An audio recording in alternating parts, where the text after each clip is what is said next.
हरे कृष्णा, राधे राधे। साल में कुल 24 एकादशियाँ होती हैं और सबका अपना अलग महत्व होता है। लेकिन निर्जला एकादशी सबसे बड़ी एकादशी होती है और ऐसी धार्मिक मान्यता है कि सिर्फ एक निर्जला एकादशी का व्रत रखने से 24 एकादशियों का फल मिल जाता है। और निर्जला एकादशी को भीमसेनी एकादशी भी कहा जाता है। इस दिन भगवान विष्णु और माता लक्ष्मी की पूजा अर्चना की जाती है। तो आइए जानते हैं कि ये परम दुर्लभ एकादशी का व्रत किस दिन रखा जाएगा, आखिर कब है निर्जला एकादशी और निर्जला एकादशी का महत्व क्या है, पूजा की विधि क्या है और इस दिन हमें कौन से कार्य करने चाहिए और कौन से ऐसे कार्य हैं जो जाने अनजाने भी नहीं करने चाहिए। ये सारी आपको जानकारी इसी वीडियो में मिलेगी, इसीलिए वीडियो को एंड तक ज़रूर देखें ताकि कोई भी जानकारी मिस ना हो। और यदि चैनल पर नए हैं तो चैनल को सब्सक्राइब और वीडियो को लाइक ज़रूर करें, बेल आइकन भी दबाएं ताकि जब हम कथा डालें तो उसका नोटिफिकेशन आपको समय पर मिले और आप सारी वीडियोस समय के साथ देख पाएँ। तो आइए जानते हैं निर्जला एकादशी कब है। इस साल निर्जला एकादशी 2 दिन मनाई जाएगी। पहले दिन समार्थ निर्जला एकादशी का व्रत और दूसरे दिन वैष्णव निर्जला एकादशी। समार्थ मतलब जो गृहस्थ लोग होते हैं वो करेंगे और दूसरे दिन वैष्णव। हिंदू पंचांग के मुताबिक एकादशी की तिथि 6 जून 2025 को रात्रि 2:15 से शुरू होगी और 7 जून को सुबह 4:47 पर समाप्त होगी।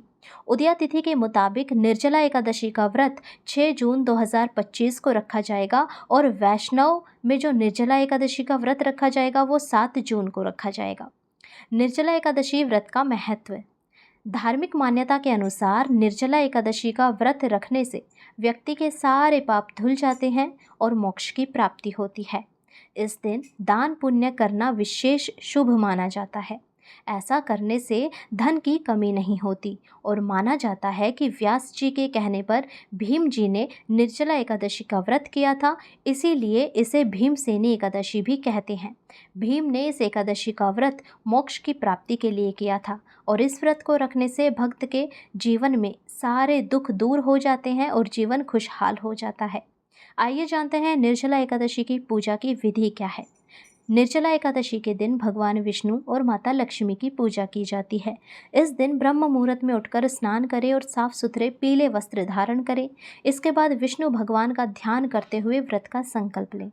फिर भगवान विष्णु और माता लक्ष्मी की मूर्ति लकड़ी की चौकी पर स्थापित करें और फिर विधि विधान से पूजा करें और कथा सुने। कथा का अपना अलग महत्व होता है। हम जब भी कोई व्रत करते हैं तो हमें उस व्रत की कथा अवश्य सुननी चाहिए, तभी व्रत का पूरा फल प्राप्त होता है।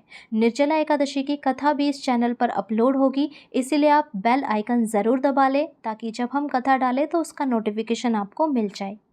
आइए अब जानते हैं कि निर्जला एकादशी के दिन कौन से कार्य नहीं करने चाहिए।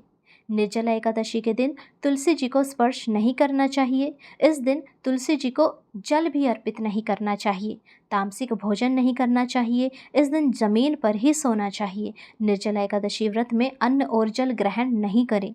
इस दिन चावल का सेवन तो बिल्कुल भी नहीं करना चाहिए और इस दिन बाल, दाढ़ी, नाखून नहीं कटवाने चाहिए।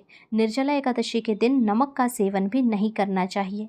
तो ये सारी जानकारी थी जो हमें ध्यान में रखते हुए व्रत करना चाहिए। अगर आपको ये सारी जानकारी अच्छी लगी हो तो हमारे चैनल को सब्सक्राइब और वीडियो को लाइक ज़रूर करें, बेल आइकन भी दबा लें ताकि जब हम कथा डालें तो उसका नोटिफिकेशन आपको समय पर मिले। तब तक के लिए राधे राधे, हरे कृष्णा।